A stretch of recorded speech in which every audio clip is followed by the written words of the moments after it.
მე ზუსტად ვიცი რომ ხო შენმა კადრმა ნამდვილად გამოიყვანა ლამის მთელი საქართველო ქუჩაში. ამის შემდეგ ეს საქართველო სახლებში არ შესულა. მიუხედავად იმისა, რუსთაველზე მართლა 500 კაცი დადგება თუ 50,000 არ ნიშნავს რომ ის ვინც სახლშია იმ მომენტში ის სახლშია და პროტესტი სადღაც გაქრა.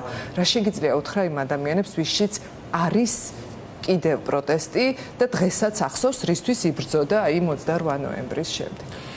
იმ ადამიანებს შემიძლია უთხრა ის რომ პროტესტი უნდა გაგრძელდეს აუცილებლად, უბრალოდ უნდა გაგრძელდეს ეს მშვიდობიანი ფორმებით, იმიტომ რომ ჩვენ ნახეთ მაგალითად რევოლუცია ნეპალში, თუმცა ჩემი აზრით საქართველოში მსგავსი რაღაცა გაკეთება, ბევრად რთული არის იმის გამო რომ ბევრად უფრო ძლიერი ტექნიკა აქვს ჩვენ ხელისუფლებას თავის დასაცავად ვიდრე ეს ქონა ნეპალის ხელისუფლებას, ამიტომ ჩემი აზრით სტრატეგიული გადაწყვეტილება იქნება ახლა უწყვეტი მშვიდობიანი პროტესტი, რომელიც იქნება მართლა პროტესტი და არ იქნება უბრალოდ რაღაც PR-ისთვის გაკეთებული პროტესტი, რომელიც ნახეთ მაგალითად, როდესაც პროტესტის საწყისი იყო, რაღაც რამდენიმე ბიზნესი გაიფიცა, თუმცა გაიფიცნენ 1 საათით, რაც სურათები გადაიღეს და ამით შემოიფარგნენ მხოლოდ.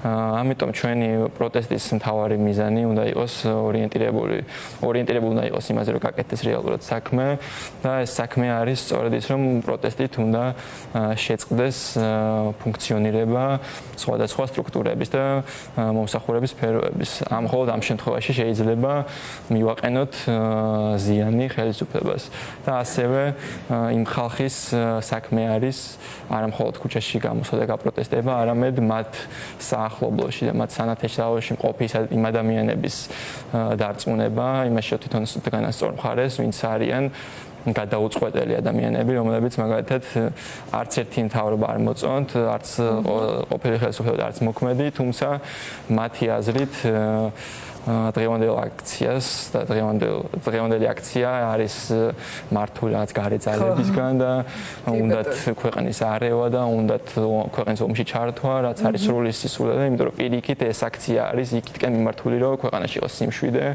იმიტომ რომ ჩვენ თუ არ ვიქნებით ახლოს ევროპულ ცივილიზაციასთან, სხვა შემთხვევაში ვართ ჩვენ რუსეთის ნაწილი, სადაც სიმშვიდე არასდროს არ არის და რუსეთის მიზანი არასდროს არ ყოფილა მისი მეზობელ ქვეყნებში ყოფილიყო სიმშვიდე. კი ბატონო. ამიტომ ეს უნდა გავაგებინოთ ადამიანებს. კი, და მთავარი ომის პარტია და მთავარი ბოროტება არის სწორედ რუსეთი, რომელთან დამეგობრებასაც ცდილობს ახლა ქართული ოცნება.